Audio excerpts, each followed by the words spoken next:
Mata yang akan membimbing atau memandu acara pada pagi hari ini. Sebelum acara dimulai, alangkah baiknya kita berdoa. Nah, untuk doa kita akan dipimpin oleh Mas Dimas. Mas Dimas, dipersilahkan.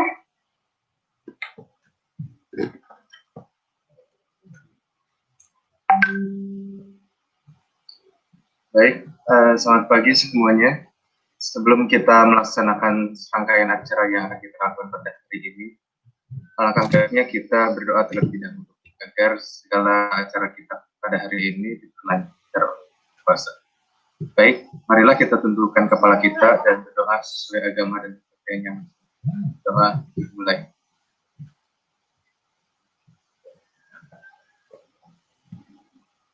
Berdoa selesai. Silakan. Ya, terima kasih Mas Dimas. Sebelum mulai acara, saya akan membacakan rundown kita hari ini. Yang pertama yaitu pada pukul 9 waktu Indonesia bagian Barat sampai pukul 10, tadi kita sudah mengisi presentasi acara. Kemudian pukul 10 sampai 11 itu pengenalan virtual reality untuk pembelajaran yang akan disampaikan oleh Mas Anies Rizky. Kemudian pukul 11 sampai pukul 12 yaitu tanya jawab. Dan pukul 12 sampai pukul 1 siang istirahat. Nah, di pukul 1 siang ini sampai pukul 3 sore kita akan ada pengenalan fitur Milia Lab proses dari awal hingga akhir. Nah, di sini kita akan dibagi per wilayah menggunakan link Webex yang sudah dibagikan pada grup wilayah masing-masing. Kemudian pukul 3 sore sampai pukul 4 sore itu tanya jawab dan penugasan tahap 1. Oke, untuk mempersingkat waktu, langsung saja kita buka sesi satu ini dengan pengenalan virtual reality untuk pembelajaran yang akan disampaikan oleh Mas Anies. Silakan Mas. Baik, Assalamualaikum warahmatullahi wabarakatuh. Baikkah suara saya terdengar jelas?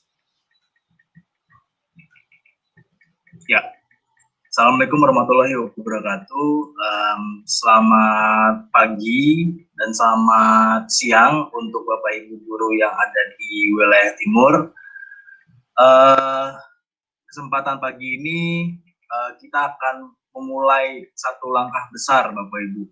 Saya dan tim Milia Lab sangat berbangga dan sangat bersyukur sekali kita bisa memulai di tahap ini, memulai satu langkah besar kita dari beberapa langkah-langkah kecil kita, kemudian membangun visi kita bersama untuk seperti visi program 100 Talking VR ini adalah mengembalikan inspirasi baik anak Indonesia melalui teknologi virtual reality.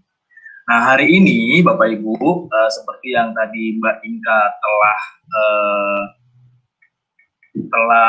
sebutkan ya, untuk jadwalnya, pagi ini kita akan mulai belajar tentang apa itu virtual reality. Kita akan mengenal lebih dekat lagi teknologi VR itu seperti apa, dan kemudian penggunaannya dalam pendidikan itu, dalam kegiatan belajar mengajar seperti apa. Kemudian kita akan membahas beberapa studi kasus yang telah dilakukan di negara-negara lain. Kemudian nanti kita akan belajar prinsip-prinsip dasar yang harus diperhatikan Bapak Ibu guru ketika ingin membuat konten pembelajaran berbasis virtual reality. Jadi di sesi pertama ini kita benar-benar berkenalan lebih dekat. Jadi semakin sayang ya dengan teknologi VR ini, karena kalau kenal makin dekat maka semakin sayang gitu kan.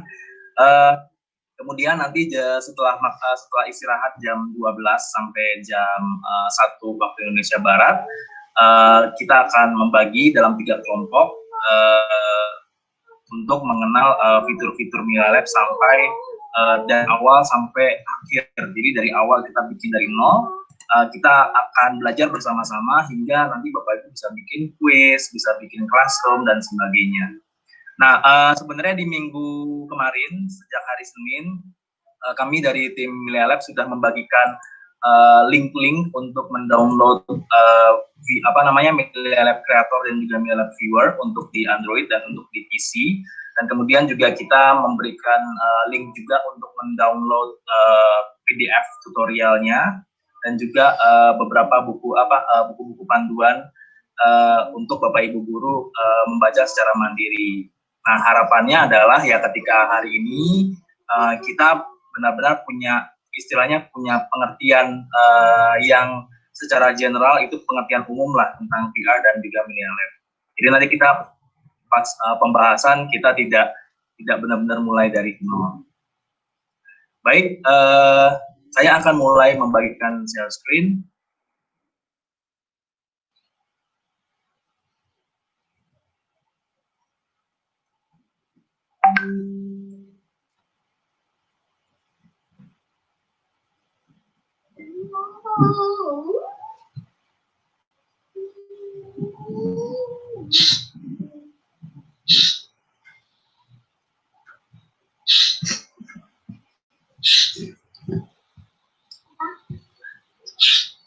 Oke, sudah terlihat ya share screen-nya, karena di saya sudah ada notifikasinya.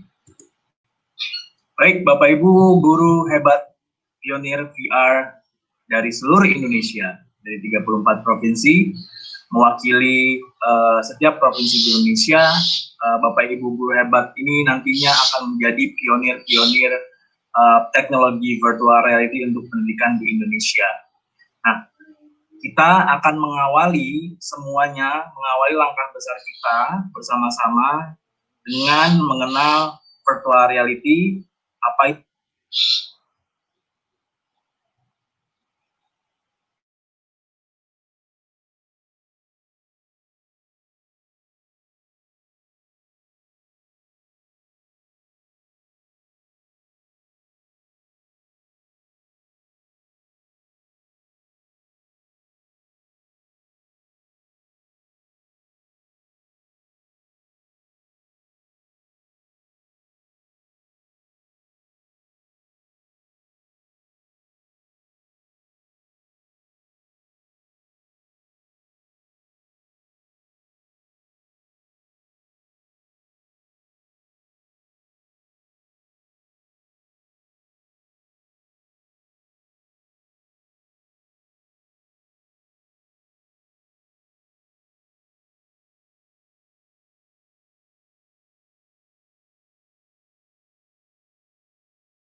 saya menampilkan satu definisi yang selalu saya pakai, karena definisi ini menurut saya adalah definisi yang sangat kompleks, maksudnya definisi yang sangat lengkap dalam satu kalimat.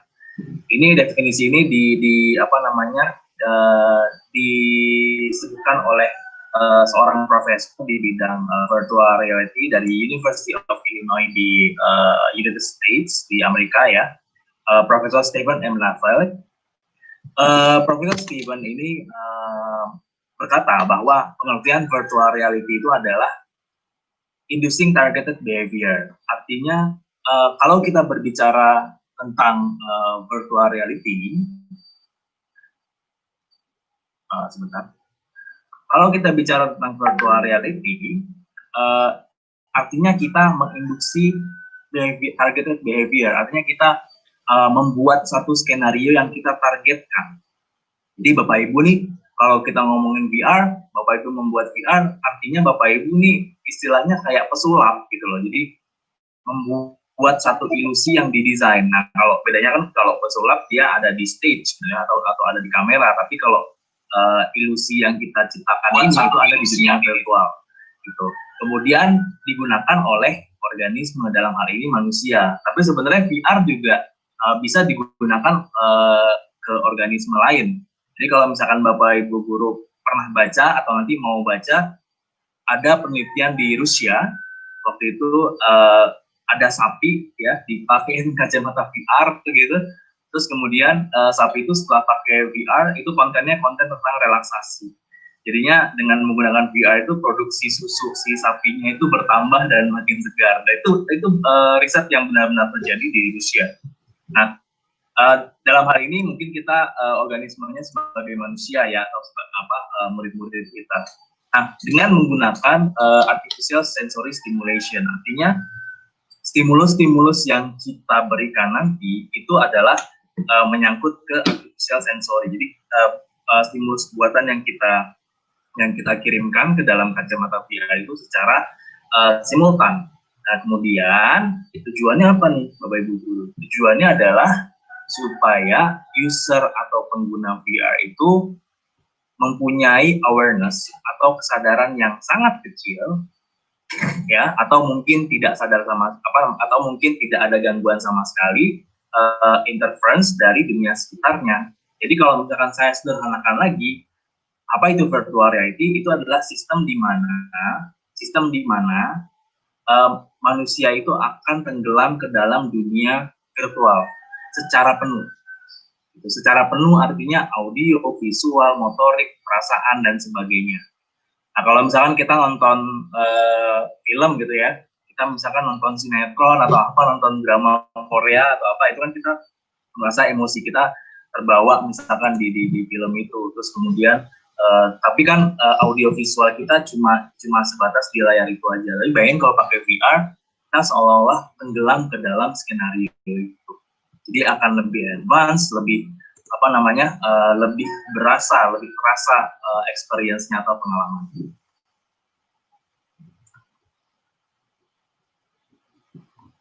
Nah, virtual reality ini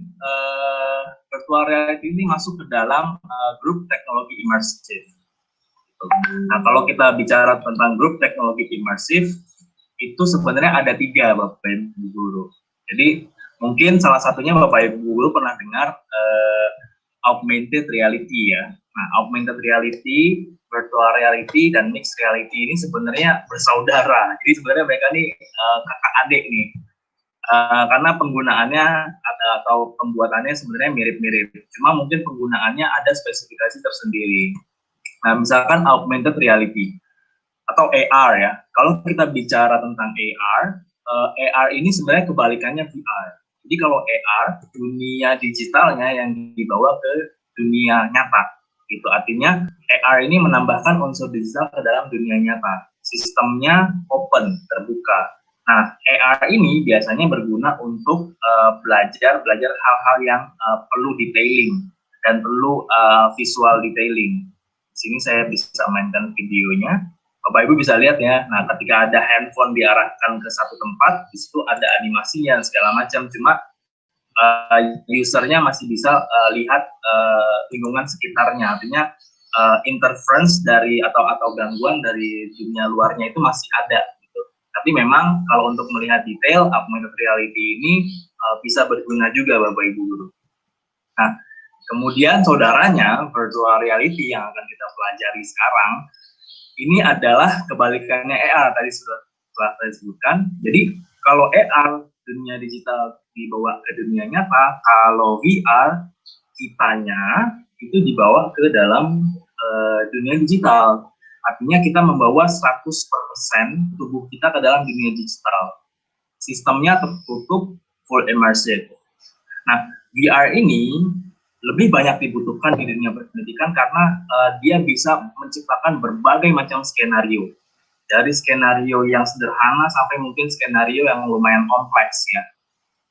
Jadi skenario-skenario khususnya untuk belajar dengan variasi skenario yang kita punya tujuan untuk pemahaman konsep dasar atau skenario HOTS, High Order Thinking Skills. Nah, kemudian percampuran antara augmented reality dan virtual reality itu namanya mixed reality. Jadi ini ada Sultan nih yang ketiga. Kenapa Sultan? Karena teknologi mixed reality sampai saat ini masih banyak diteliti dan masih mahal. Ya, mixed reality ini kalau misalkan Bapak Ibu sering nonton film-film science fiction gitu ya, Iron Man dan teman-temannya, nah ini sebenarnya masuk ke dalam ranah mixed reality. Gitu. Jadi dia benar-benar campur aduk antara dunia nyata dan dunia virtual. Jadi sistem gabungan antara VR dan AR, sistemnya terbuka tapi immersive. Beda dengan AR ya, dia cuma terbuka aja tapi belum terlalu immersive. Tapi kalau mixed reality, dia terbuka dan lebih immersive lagi. Dan berguna untuk detailing yang lebih advance. Makanya mixed reality ini sampai saat ini banyak digunakan oleh industri-industri besar seperti oil and gas company, manufacturing company, dan sebagainya. Dan harganya sampai saat ini masih lumayan mahal dibandingkan dua saudaranya yang lain, yaitu AR dan virtual reality. Nah, sekarang kita bahas tentang VR ya, Bapak Ibu. Kalau orang pakai VR, itu apa sih, impuls apa sih yang terjadi di otak mereka gitu kan?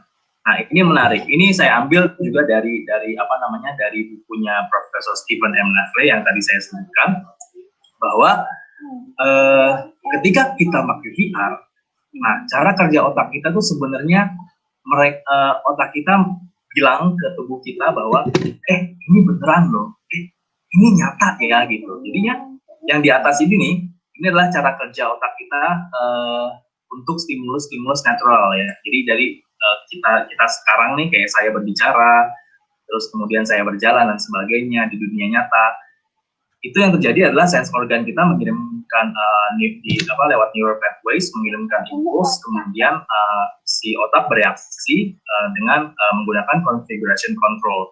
Nah, VR itu sebenarnya prinsip paling dasarnya adalah memindahkan dunia nyata ini ya, mengganti dunia nyata ini dengan dunia virtual world generator yang di bawah ini. Terus ditambahin dengan display atau alatnya, di mana tujuannya adalah supaya otak pengguna VR ini tuh merasa ini beneran ya, ini nyata, sehingga impulsnya atau reaksinya itu dikembalikan secara senatural mungkin gitu loh. Jadi dari mulai nyolek, dari mulai melihat, mendengar dan sebagainya, itu berasanya feel-nya ini beneran gitu. Padahal ini di dunia virtual ya. Inilah cara kerja otak pengguna VR ya ketika dia memakai VR. Makanya namanya virtual reality. Kalau di bahasa Indonesia kan realitas maya gitu kan. Yang satu katanya reality, yang satu katanya maya gitu, atau imajinasi gitu, atau virtual. Jadi virtual tapi reality. Nah, inilah yang kenapa termsnya dinamakan virtual reality, karena ketika orang menggunakan itu, cara kerja otaknya itu mirip dengan dia bilang bahwa ke tubuh kita bahwa ini beneran, ini feels real. Nah, Bapak Ibu guru sekalian, sebenarnya kalau kita membicarakan teknologi virtual reality, teknologi ini tidak serta-merta muncul di tahun 2014 ya. Tapi sebenarnya teknologi virtual reality ini sudah muncul bahkan tahun 1960 Bapak Ibu.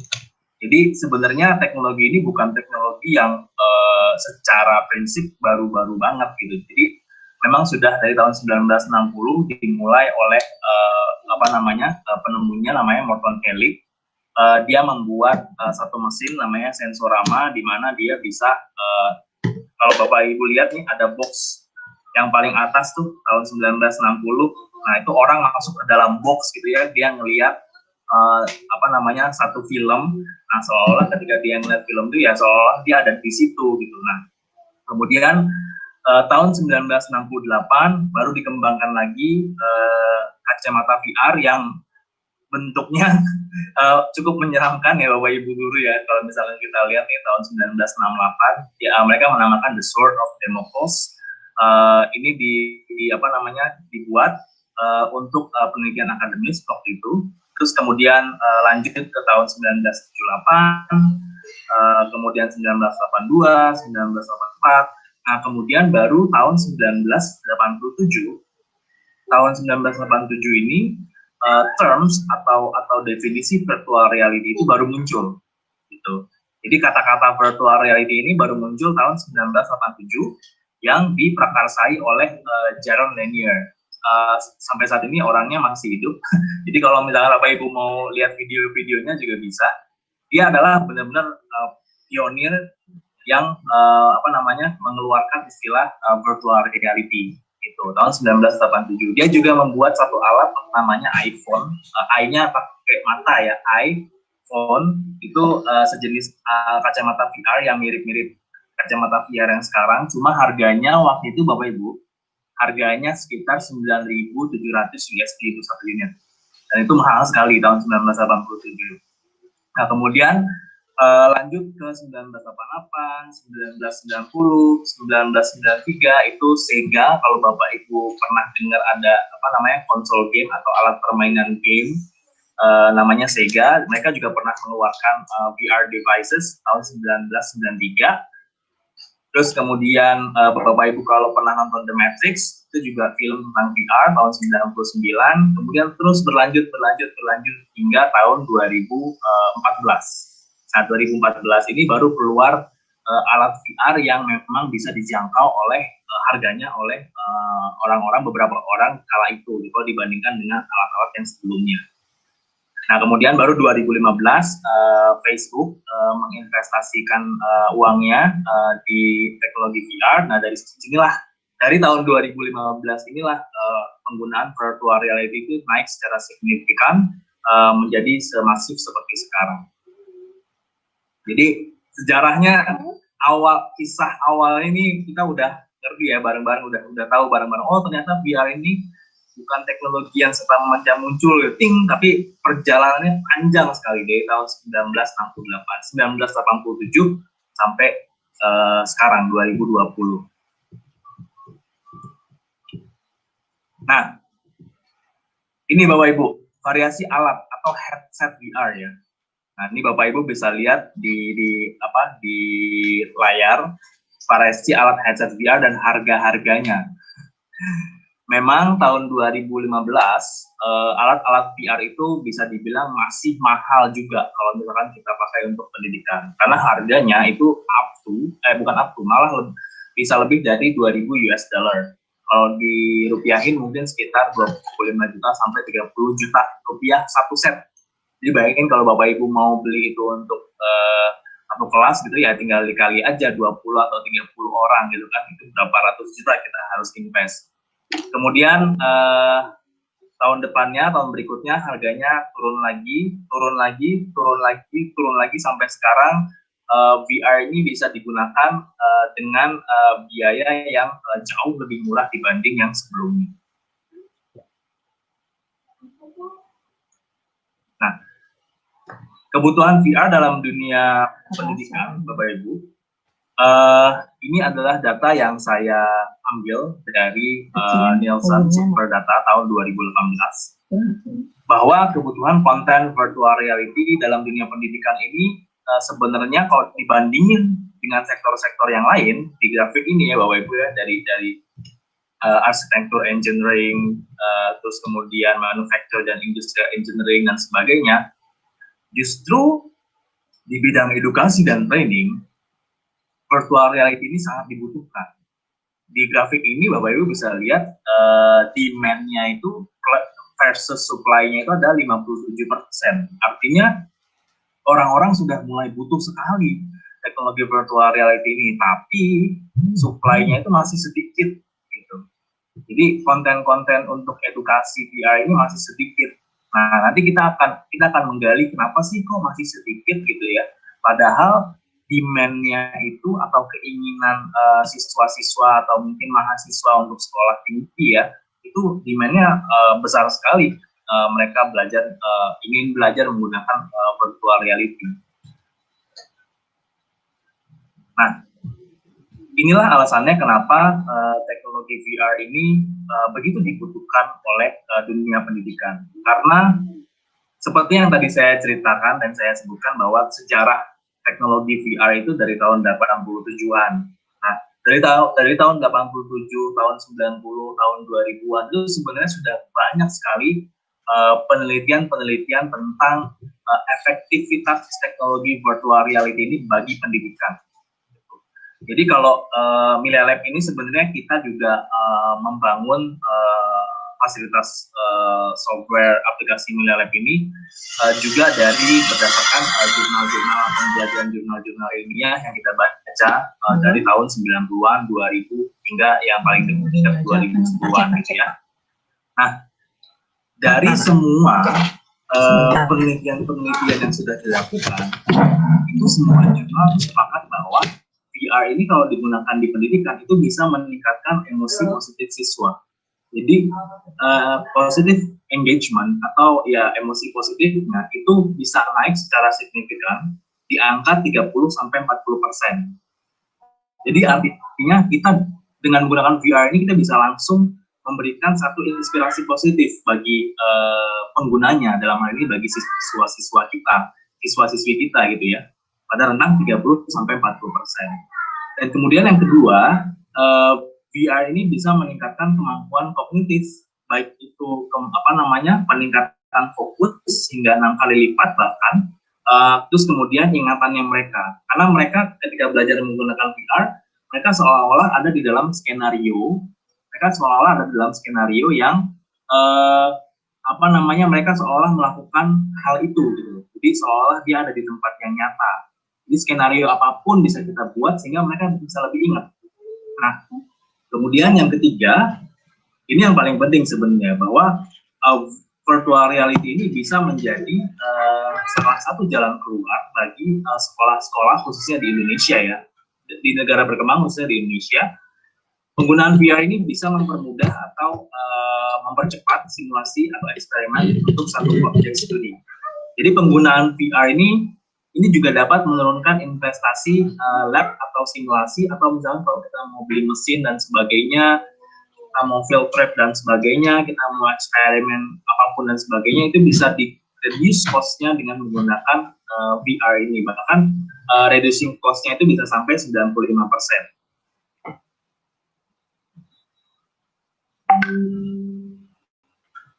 Nah, ini di video ini, Bapak Ibu bisa lihat ya, ini ada 2 orang, mereka berjalan, ya 2 orang ini di ruangan yang kosong.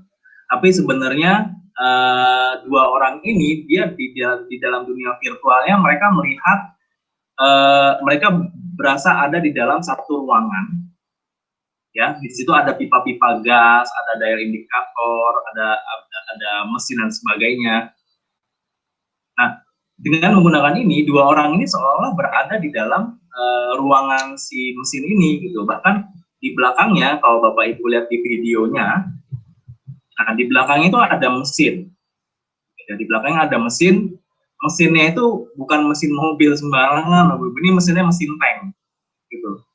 Jadi bayangin gimana caranya kita mengirim tank ke sekolah ya gitu kan kayak gitu apa namanya, sepertinya agak susah gitu ya, dan tidak mungkin gitu kita ngirim tank ke sekolah terus kita belajar tentang mesinnya dan segala macam. Cuma dengan menggunakan VR ya kita tinggal bikin 3D-nya aja, terus abis itu kita bikinkan interaksinya dan segala macam.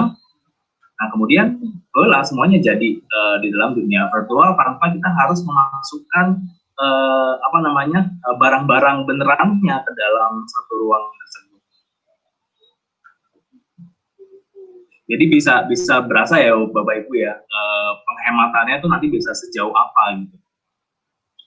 Nah ini studi kasus yang dilakukan di Beijing di China tahun 2016. Saya akan membahas dua studi kasus. Nah studi kasus yang dilakukan di Beijing di China ini, mereka mengelompokkan siswa-siswi yang belajar menggunakan metode konvensional, dan juga ada kelompok yang menggunakan virtual reality. Nah kemudian dua-duanya diakses, dinilai dan diteliti segala macam, sampailah kepada result di grafik yang Bapak Ibu lihat di layar, bahwa penggunaan VR itu bisa meningkatkan pencapaian akademis dalam average score of immediate test-nya mereka. Jadi yang menggunakan VR itu perbedaannya sekitar 27,4% dibanding yang menggunakan CIT atau conventional method gitu ya. Terus kemudian passing rate-nya juga naik. Terus kalau misalkan murid-murid yang kita bagi ke dalam grade A, grade B, grade C, di mana grade A itu mungkin grade A bisa kita bilang murid-murid yang secara akademis nilainya bagus-bagus gitu ya. Grade C yang secara akademis nilainya tidak terlalu bagus. Nah, penggunaan VR ini justru meningkatkan murid-murid yang ada di grade C ini ya, dari nilainya 68 jadi 88. Bahkan untuk yang grade A yang pakai conventional method itu ada perbedaan sekitar 15,8%. Jadi lumayan nih Bapak Ibu bisa meningkatkan 15% untuk murid-murid yang di grade C gitu. Nah kemudian selain itu ada juga kasus yang dilakukan oleh University of Warwick di Inggris ya Bapak Ibu ya. Jadi studi kasus yang dilakukan oleh University of Warwick di Inggris ini lebih ke emotional engagement yang tadi saya sebutkan. Jadi penggunaan VR ini, Bapak Ibu bisa lihat di grafik bahwa penggunaan VR ini dia meningkatkan positive emotion atau emotional engagement-nya itu lebih tinggi dibandingkan metode lain seperti pakai video atau pakai textbook gitu ya. Terus kemudian tingkat remembering atau tingkat ingatannya mereka, memorinya mereka itu juga lebih tinggi dibandingkan metode lainnya, video dan textbook. Kemudian juga ada penurunan negative emotion juga. Negative emotionnya itu lebih rendah dibandingkan dengan menggunakan metode-metode yang lain.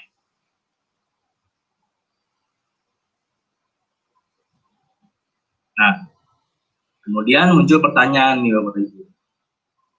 Kalau misalkan banyak keuntungannya seperti itu, terus VR ini mempunyai mempunyai potensi-potensi yang bisa kita gali lebih dalam lagi. Pertanyaannya adalah kenapa tidak sejak dulu kita pakai VR untuk pendidikan?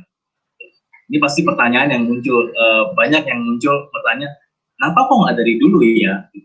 Nah, sebenarnya ini nyangkut ke pembahasan tadi Bapak Ibu guru, jadi sejarah VR ya. Jadi dulu tahun 2015 sampai 2017 VR itu masih bisa dibilang barang yang mahal gitu. Jadi VR ini bisa dibilang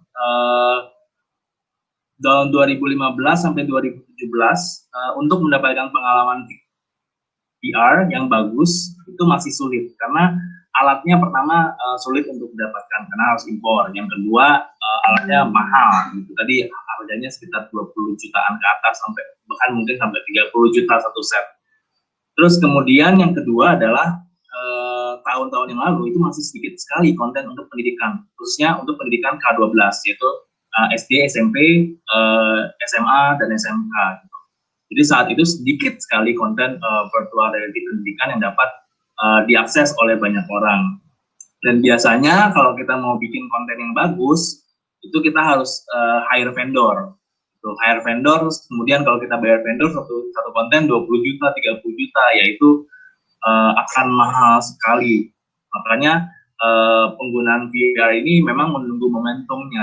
Nah, momentumnya itu kapan? Ya itu dia, momentumnya itu sebenarnya sekarang Bapak Ibu. Makanya kita meluncurkan program 100 sekolah pionir VR ini karena kita yakin bahwa teknologi VR ini sekarang sudah bisa diserap oleh dunia pendidikan khususnya di Indonesia. Nah, VR yang ada sekarang itu dia lebih adaptif, dia sudah beradaptasi dengan saya bilang nuansa atau mungkin iklim-iklim iklim-iklim sosial yang ada di negara-negara tertentu. Nah, khususnya di Indonesia sekarang cara adaptasi VR itu sebenarnya lewat smartphone. Jadi sekarang perkembangan smartphone itu begitu cepat, sehingga itu bisa membantu teknologi VR menjadi lebih adaptif. Dulu tahun 2016 lah, kalau saya beli handphone Android, saya beli handphone yang harganya 2 juta misalkan, nah itu saya paling cuma dapat handphone yang RAM-nya 2 giga, gitu kan. Terus prosesornya juga nggak terlalu bagus lah, nggak seperti sekarang. Tapi 2020 bahkan tahun kemarin pun juga udah mulai. 2019 kemarin saya beli handphone dengan harga yang sama 2 juta juga, tapi saya sudah bisa mendapatkan handphone yang RAM-nya atau memorinya 2 kali lipat, RAM-nya tuh 4 giga gitu kan. Terus kemudian prosesornya juga lebih canggih dibanding handphone keluaran tahun 2015-2016. Terus kemudian graphic card-nya juga lebih bagus. Jadi handphone ini sekarang yang sudah beredar ini itu sudah bisa beradaptasi dengan konten-konten 3D interaktif, AR ataupun virtual reality. Nah, kemudian yang kedua, saat ini dengan program Millennia Lab juga Bapak Ibu guru bisa membuat konten. Jadi ini menjawab konten-konten pendidikan tadi saya sempat sebut itu masih sedikit karena cuma masih orang-orang tertentu aja yang bisa bikin. Tapi sekarang Bapak Ibu guru justru tanpa harus punya background programming gitu ya, tanpa harus modding dan segala macam, Bapak Ibu guru bisa membuat konten virtual reality-nya sendiri gitu, dengan tema-tema yang ingin dibuat sendiri dan skenario yang ingin dibuat sendiri. Tinggal drag and drop aja, terus pilih interaksinya, semuanya udah bisa jadi. Nah, kita masuk ke dalam VR era baru yang mudah, murah, dan juga cepat gitu ya. Jadi VR ini sekarang bukan lagi teknologi yang mahal seperti yang saya sebutkan sebelumnya. Jadi memang saat ini kami dari Millennia Lab bekerjasama dengan IGI DKI Jakarta dan juga Siamolek, ini adalah visi kita bahwa VR ini memang sudah memasuki mode di mana dia akan menjadi lebih mudah, murah, dan cepat.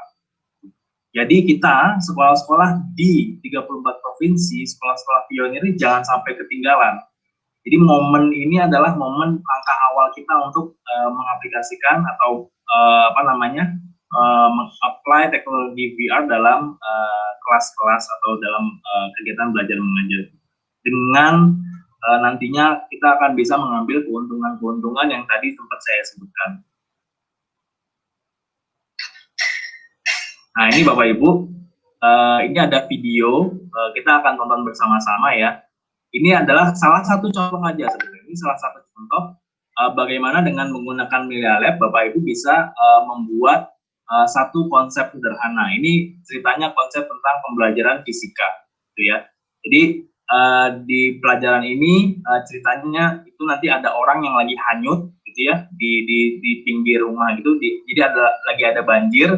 Ada orang lagi hanyut, nah terus kemudian ada kasus di mana perahunya itu kayak semacam kesangkut di rumah yang lain, terus kita harus menyelamatkan orang itu. Bagaimana cara kita menyelamatkan? Yuk kita tonton bareng-bareng.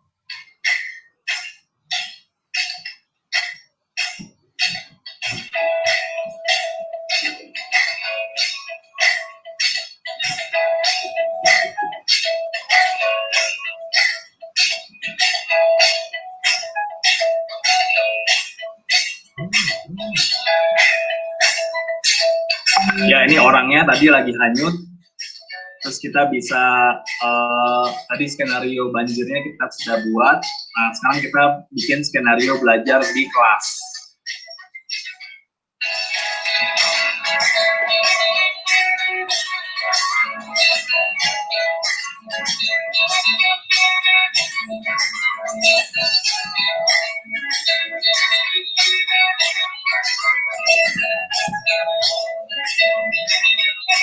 Nah, nanti yang kita bikin ini itu tinggal kita bagikan ke siswa-siswa kita.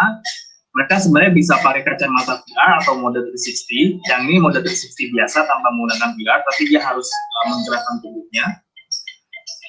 Kemudian dia dikasih permasalahan itu, dia melihat, oh dia ada kasus di mana dia harus menghitung kekebalan debit air dan sebagainya untuk menyelamatkan orang yang lagi hanyut itu.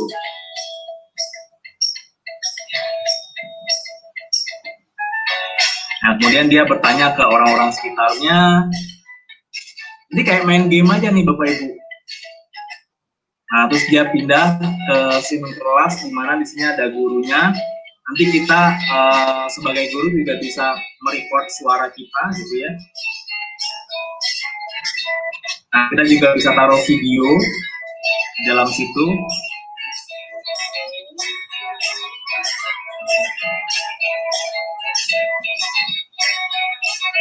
Nah, terus kita kembali ke scene yang tadi. Kita kembali ke pembahasan tadi, terus kemudian kita bisa jawab quiz. Jadi murid-muridnya nanti bisa jawab quiz. Jadi ini quiz tentang masa jenis benda, terus kemudian kita bisa juga membuat quiz di mana si murid ini harus memutuskan bagaimana cara menyelamatkan orang yang tadi gitu ya.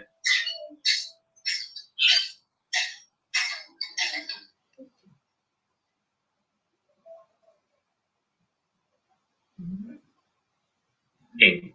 Nah, dari video yang tadi Bapak Ibu yang kita saksikan bersama-sama, untuk VR yang sekarang yang baru ya, yang era baru ini, peralatan apa sih yang harus disiapkan? Jawabannya mudah, cuma smartphone atau handphone ini sama Google Cardboard VR. Jadi kacamata VR yang yaitu dari cardboard. Bentar saya ambilkan contohnya.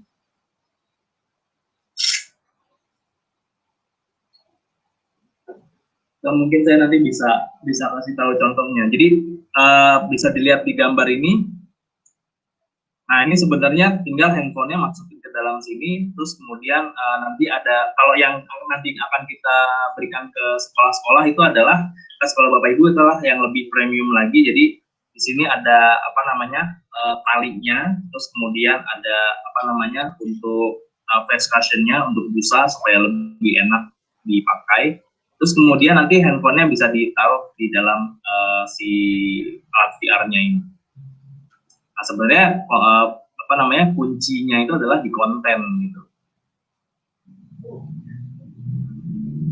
Nah, kemudian kita tadi sudah kenalan dengan VR, terus kita sudah mengetahui beberapa studi kasus ya. Ada 2 studi kasus kenapa sih VR ini begitu diminati di dunia pendidikan.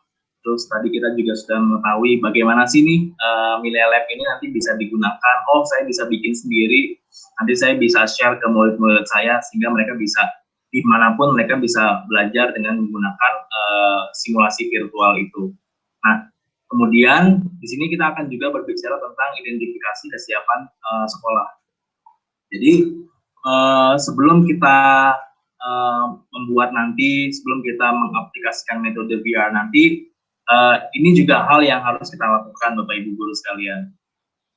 Jadi identifikasi kesiapan sekolah itu perlu kita lakukan sebenarnya nanti untuk menentukan metode apa yang akan kita campur ke dalam RPP pembelajaran kita. Jadi kalau kita mau masukkan VR, nah ini metodenya seperti apa gitu loh. Metodenya kan ada banyak nih. VR nanti digunakan dalam self virtual model, VR digunakan dalam sesi session rotation kalau misalkan ada di kelas dan sebagainya. Nah, identifikasi ini dibagi 3. Itu of course kalau karena kita sebagai pengajar, ya, pasti kita hal yang pertama yang harus kita perhatikan adalah identifikasi pedagogi untuk murid-murid kita. Kemudian yang kedua, identifikasi teknis, kemudian kurikulum. Nah, 3 hal ini yang nanti Bapak Ibu bisa mengidentifikasi di sini. Jadi di sini nanti sebenarnya di sini ada apa namanya, ada di dalam buku panduan yang kita bagikan gitu ya. Nanti Bapak Ibu guru juga bisa mendapatkan buku panduan ini. Di identifikasi pedagogi itu sebenarnya lebih ke checklist sih, tentang keadaan atau yang ada di sekolah Bapak Ibu sekalian. Jadi kalau pedagogi misalkan lebih ke siswanya, apakah lebih dari 70% murid Bapak Ibu sudah terpapar gawai seluler, itu nanti di checklist, nanti ada poin-poinnya. Nah, kemudian identifikasi teknis juga sama, apakah sekolah Anda sudah mempunyai operator IT, nanti di checklist. Terus kemudian mempunyai lab komputer, di checklist juga. Identifikasi kurikulum juga sama. Jadi dari semua checklist ini nanti Bapak Ibu guru bisa identifikasi sendiri, self-identify bahwa dari segi pedagogi, dari segi teknis, dan dari segi kesiapan kurikulum, itu kita masuk area yang mana. Kalau kita masuk ke area pengenalan, skor 20-40, nanti ada metodenya. Kalau misalkan areanya masuk ke penggunaan, nanti ada metodenya. Nanti kalau areanya masuk ke pengembangan, nanti ada metodenya lagi. Jadi area-area ini nanti yang akan kita ketahui bersama, Bapak Ibu guru ketahui setelah Bapak Ibu melakukan identifikasi sederhana sebenarnya. Nah, dari 3 jenis identifikasi ini, nanti Bapak Ibu akan bisa mapping sendiri area identifikasinya. Jadi dari segi pedagogi, kurikulum, dan teknis, itu dalam segitiga itu masuk ke area yang mana? Area pengenalankah, atau area penggunaankah, atau area pengembangan? Nah, ini nanti ada matriks metode yang akan kita siapkan bersama-sama. Jadi kenapa nanti kita sekolah-sekolah itu dibagi per wilayah, terus nanti per provinsi juga ada dihubungkan dengan guru-guru TOT dari IKI DKI Jakarta, karena memang kita menginginkan, kita tahu bahwa sekolah yang misalkan untuk sekolah A, sekolah B mungkin tingkat kesiapannya berbeda, atau ada beda sedikit gitu.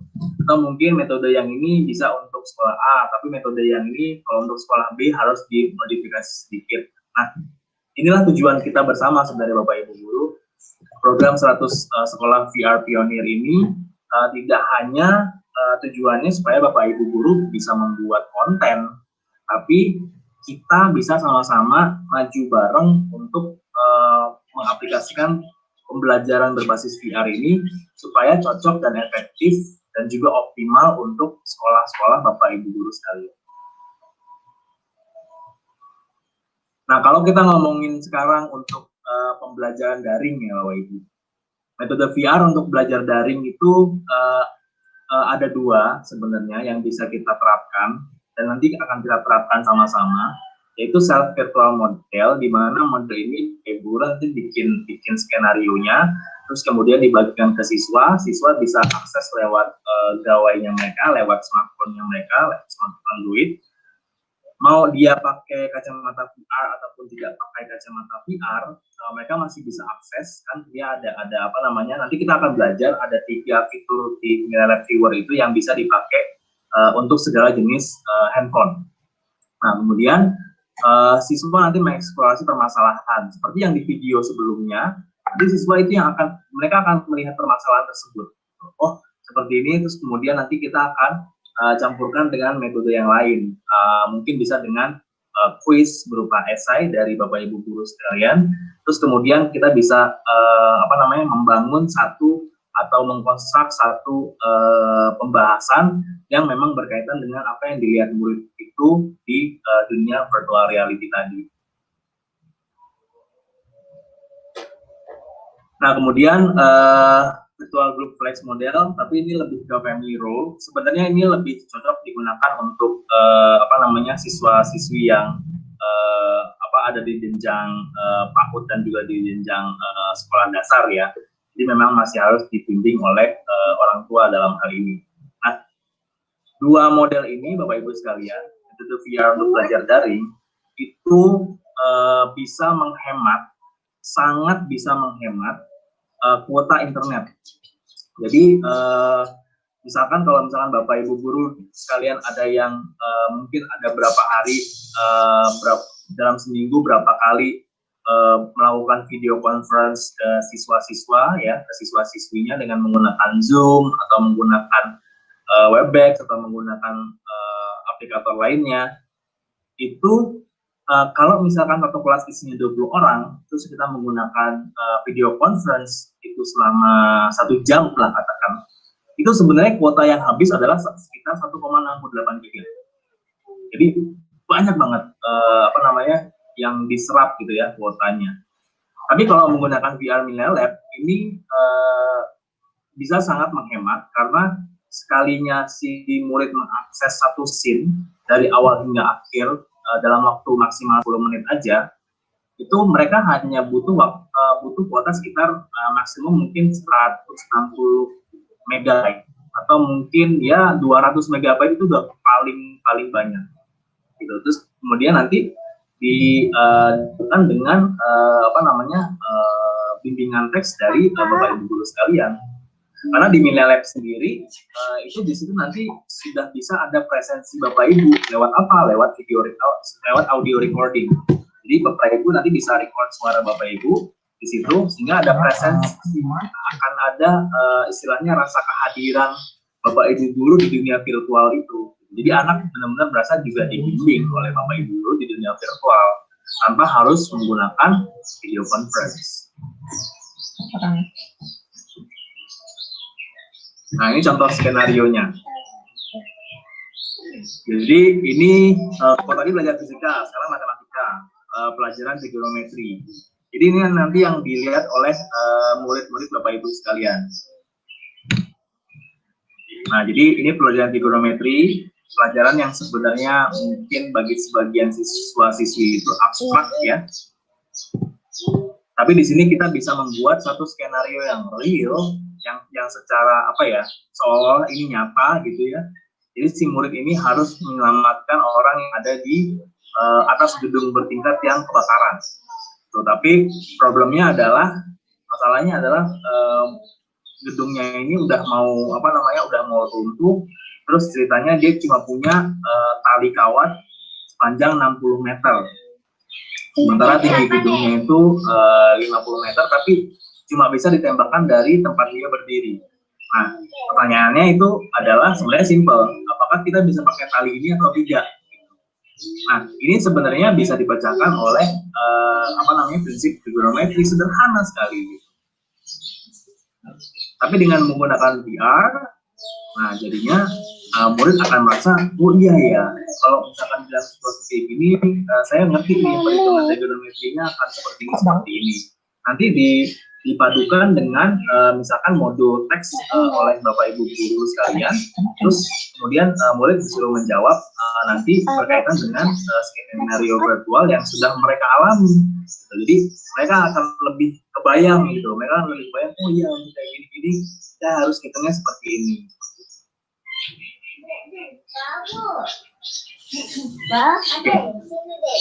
Sudah mau jam 11 untuk sesi tanya jawab.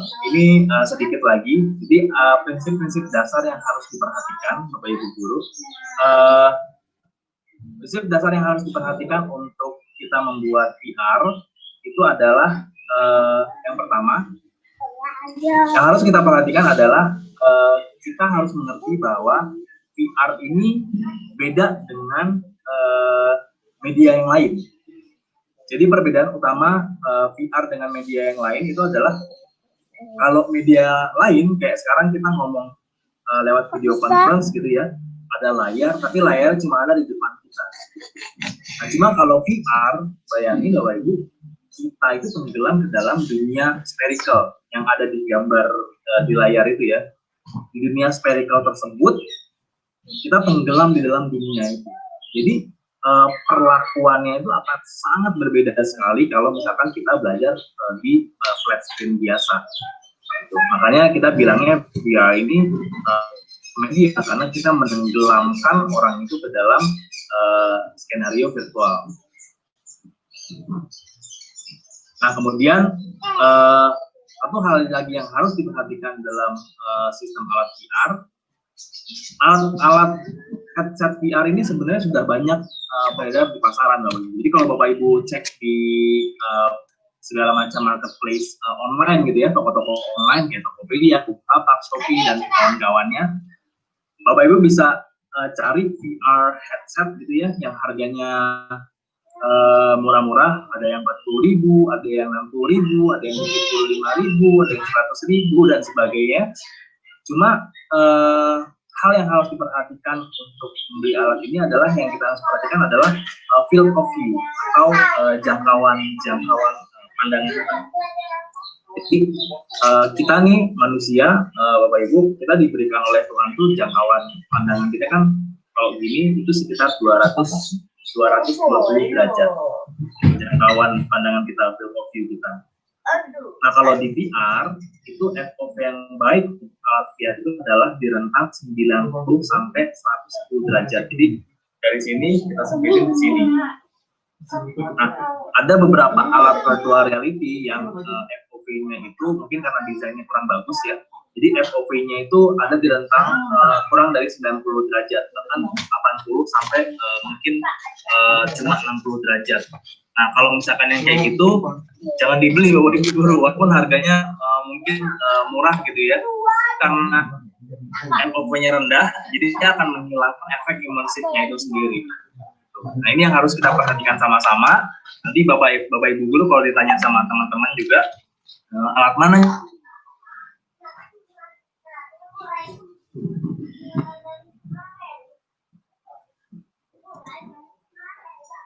ini yang apa namanya alat yang FOV-nya itu 10 derajat. Itu yang pertama. Nah, yang kedua, ini untuk kontennya, gitu. Untuk kontennya, hal yang harus diperhatikan dalam peletakan objek virtual, Bapak Ibu ini harus apa namanya mengikuti rules ini. Jadi rules-nya adalah kalau misalkan kita mau naruh objek dekat, itu maksimum itu di 0,5 meter atau di bawahnya gitu ya. Tapi kalau di atas 0,5 meter nanti itu bukan objek yang dekat lagi kalau untuk melihat detailing. Terus kemudian strong stereoscopic depth perception-nya itu ada di angka 10 meter. Jadi nanti Bapak Ibu di dunia virtualnya nanti mendesain meletakkan di maksimal di jaraknya 10 meter. Nah, nanti bagaimana menentukan jaraknya kita akan belajar bareng-bareng di sesi kedua. Terus kemudian limit of stereoscopic depth perception itu ada di angka 20 meter. Artinya kalau misalkan Bapak Ibu menaruh objek jauh lebih dari 20 meter di dunia virtual, itu bisa dibilang presensinya atau kehadirannya itu tidak akan menjadi terlalu signifikan. Nah, ini juga harus diperhatikan. Terus yang terakhir, yang harus kita perhatikan adalah optimisasi objek virtual. Artinya, di sini kita membuat konten virtual reality untuk smartphone.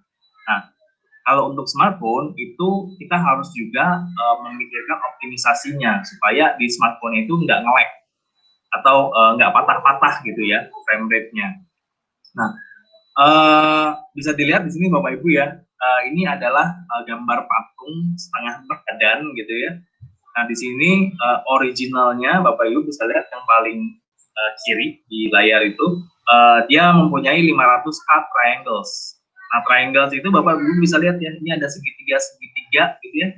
Nah, semakin banyak segitiga-segitiganya itu atau triangles-trianglesnya itu sebenarnya objek 3D-nya akan lebih detail, akan lebih shape-nya tuh lebih kelihatan gitu sampai ke dalam-dalamnya.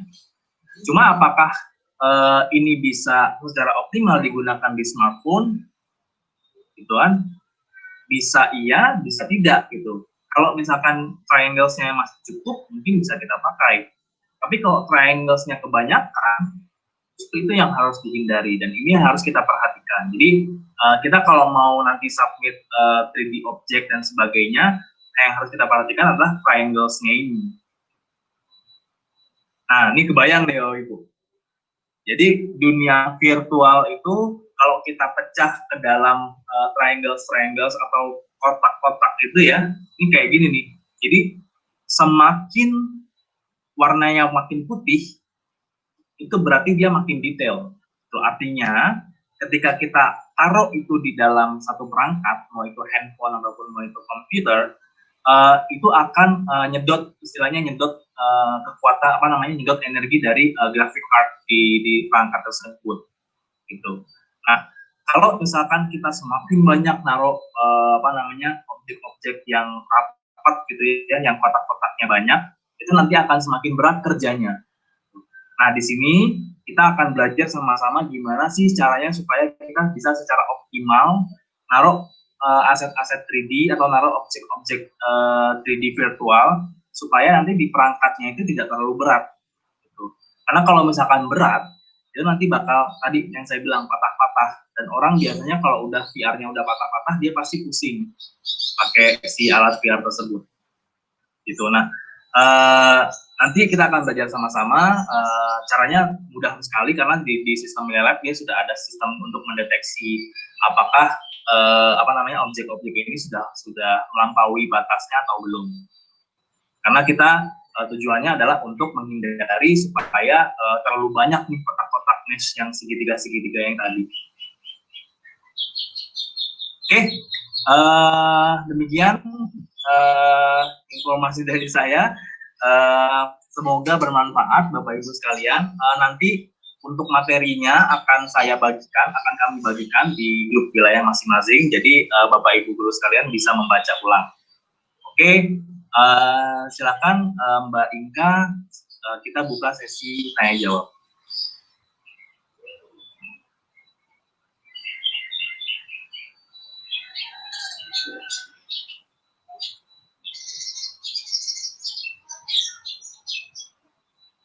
Oke, terima kasih Mas Andes. Silakan Bapak Ibu Guru jika ada yang ingin bertanya, boleh chat di kolom komentar, dan 3 orang yang ingin bertanya secara langsung bisa raise hand aja. Oke, kita dimulai dari sekarang ya.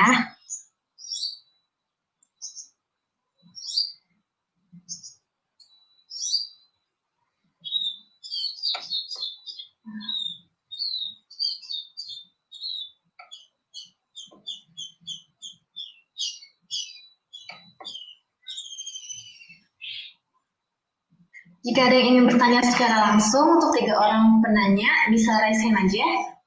Dan kalau misalkan mau di kolom komentar juga boleh. Raise hand-nya lewat reaction, jadi kayak saya nih.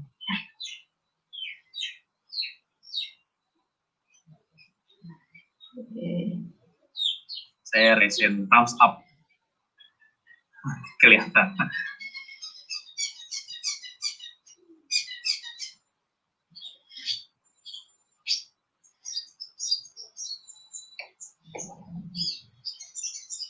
Atau mungkin sembari ya, ini Pak Edi Subagio ya, yang mau bertanya secara langsung. Boleh? Ya.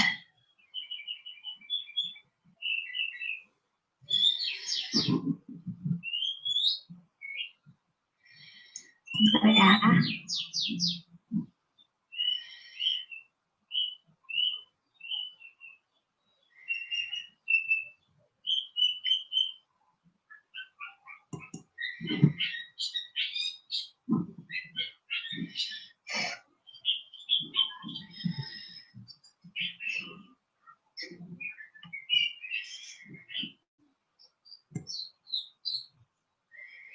Sambil nunggu dibukain, aku bacain pertanyaan dari kolom chat dulu ya.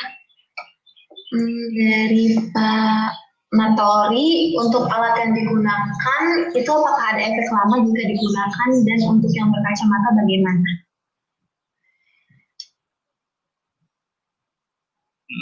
Oke. Kalau untuk alat VR-nya, kalau penggunaannya, sebenarnya kalau untuk pembelajaran, penggunaannya itu tergantung dari jenjang. Kalau misalkan dia murid-murid kita di jenjang SD gitu ya, itu penggunaannya maksimum dalam satu journey itu 10 menit paling. 10 10 menit itu maksimal. Kalau misalkan sudah ke SMP, itu bisa di 15 menit.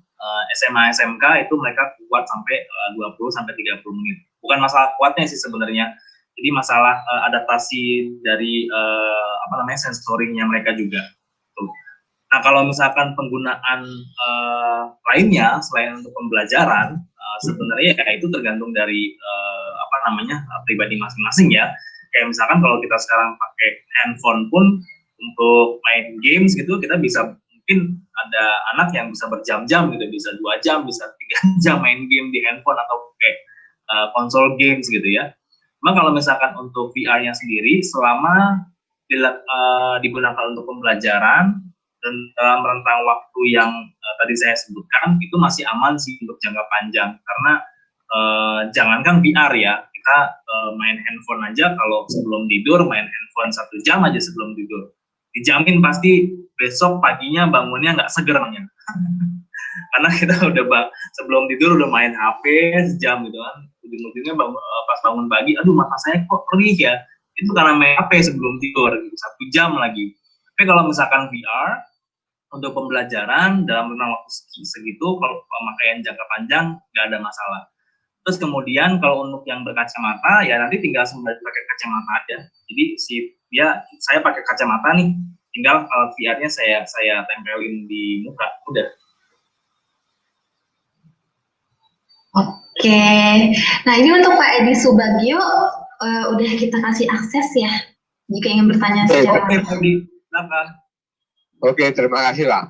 Untuk speknya di HP, grafisnya maupun di laptop berapa Pak kira-kira minimum? Oke, kalau untuk spesifikasi minimum sebenarnya Pak Edi nanti bisa baca lagi di Milea Lab 101 tuh PDF untuk tutorialnya. Di situ di halaman, kalau nggak salah halaman ketiga atau halaman keempat ya, di situ ada specs untuk PC dan juga untuk smartphone-nya. Nah, kalau untuk PC, kalau untuk laptop atau komputernya itu speknya itu yang penting Windows, OS-nya Windows, terus 64 bit, itu aja Pak. Kalau misalkan laptopnya RAM-nya cuma 4 GB, terus kemudian tidak ada external graphic card sih nggak ada masalah, karena kan Milea Lab ini bisa dibilang 90% prosesnya nanti cloud based. Jadi Pak Edi kalau untuk kreatornya atau untuk laptopnya, yang penting OS-nya aja, OS-nya Windows terus 64 bit. Selain itu bisa jalan. Maksudnya selain spesifikasi yang Windows 64 itu, misalkan prosesornya cuma i3 nih, terus dan RAM-nya cuma 3 GB nih atau 4 GB nih, nggak ada masalah Pak, itu bisa jalan. Soalnya bahkan kita pernah nyoba di komputer yang untuk UNBK ya waktu itu, yang mini PC yang kecil banget tuh, itu bisa jalan Pak, jadi nggak ada masalah. Kalau untuk kreatornya, yang penting Windows 64 bit. Nah, kalau untuk handphonenya itu yang penting Android ya, KitKat ke atas Android.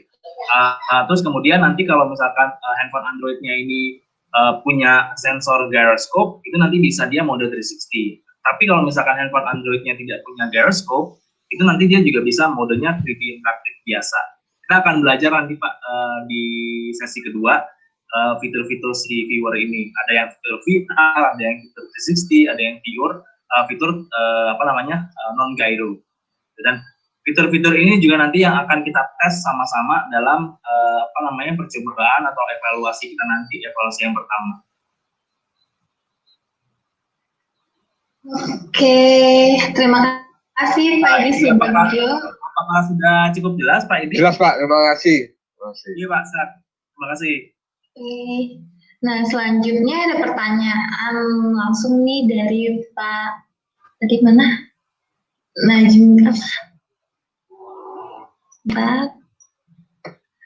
Najmi Laili. Silakan Pak. Ya, Ibu ini. Ibu. Enggak nih. Ngopi dulu Mbak nih, ngopi. Sudah tanyakan bapak-bapak mungkin ya. Baik, assalamualaikum, selamat pagi Bapak Andes, Mbak Inka, Mbak Inka. ada beberapa yang ingin saya tanyakan. Yang pertama tentang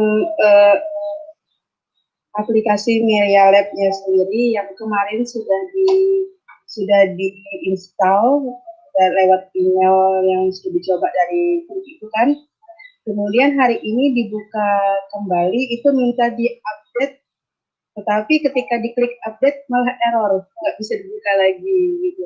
Lihat itu update-nya per tanggal 7 Agustus 2020. Mungkin itu bagaimana cara kita menyikapinya, terus bagaimana cara kita untuk beralih menjadi premium. Itu yang pertama. Yang kedua, dari apa yang disampaikan oleh Pak Andes tadi sudah sangat panjang lebar dan cukup jelas, namun ada rasa ketakutan ini bagi saya yang pemula. Kira-kira akan nanti diajarkan memang sangat dasar sekali atau tidak gitu, karena jujur untuk saya yang melihat itu sepertinya kayak game-game gitu ya, dan saya belum pernah main game itu sama sekali. Bahkan Minecraft yang anak-anak yang kebanyakan main itu saya nggak pernah mainnya gitu, belum paham. Terakhir soal perangkat itu tadi disampaikan bahwa Windows 64 bit itu sudah bisa ya. Namun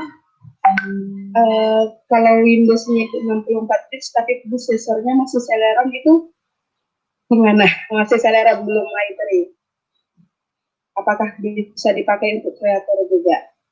Itu aja Mbak. Terima kasih. Assalamualaikum warahmatullahi wabarakatuh. Assalamualaikum warahmatullahi wabarakatuh. Ya, terima kasih Bu Najmi Laili atas pertanyaannya. Nah, kalau untuk update, memang kita setiap sebulan sekali itu biasanya ada update, update di kreator dan juga update di viewer. Ini memang untuk maintenance sih sebenarnya, untuk lebih menyempurnakan lagi sistem si Media Lab-nya ini sendiri. Nah, kalau misalkan ada update, nggak apa-apa, nanti diklik aja. Nah, kalau misalkan error, Bapak Ibu bisa sebentar saya mau share screen, mungkin juga bisa membantu Bapak Ibu guru lainnya. Tapi nanti kita akan coba jawab di pelatihan sesi yang kedua. Cuma di sini saya juga mau bentar.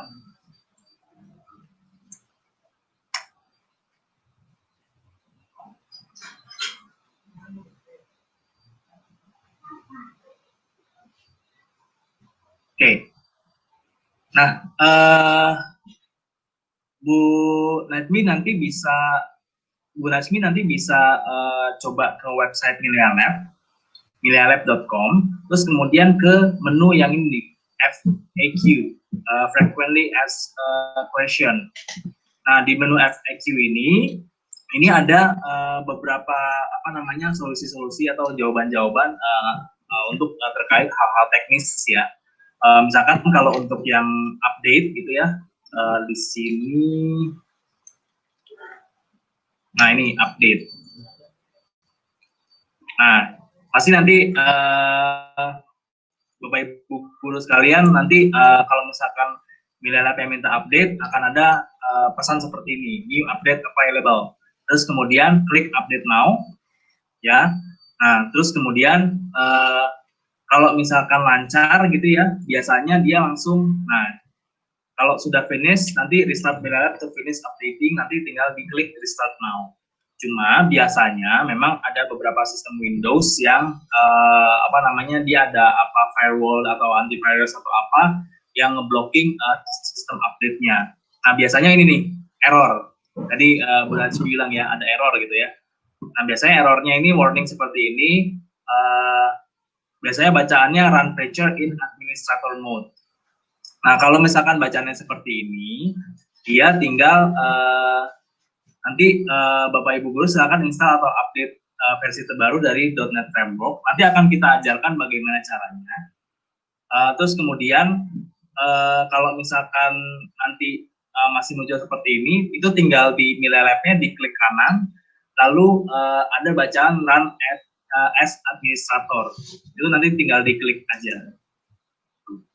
Jadi sebenarnya bukan bukan masalah dari software Media Lab, tapi mungkin perlu konfigurasi di sistem Windows-nya Ibu nanti gitu.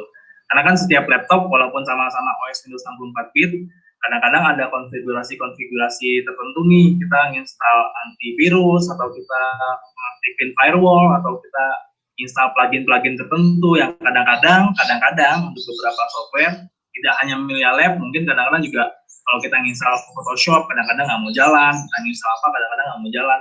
Nah itu ada konfigurasi tertentu yang kita mesti lakukan. Nanti kita akan bahas sama-sama di sesi kedua, Bu.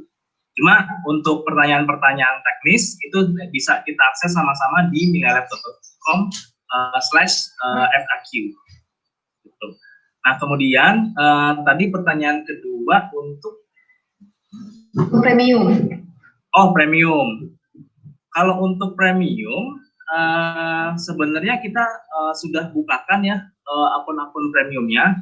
Jadi mungkin Bu Najmi kalau misalkan memang sudah register, ini lagi deh, saya share screen lagi. Itu nanti di sini di Melia Lab terus ada panel tombol yuk coba. Ini tinggal diklik aja.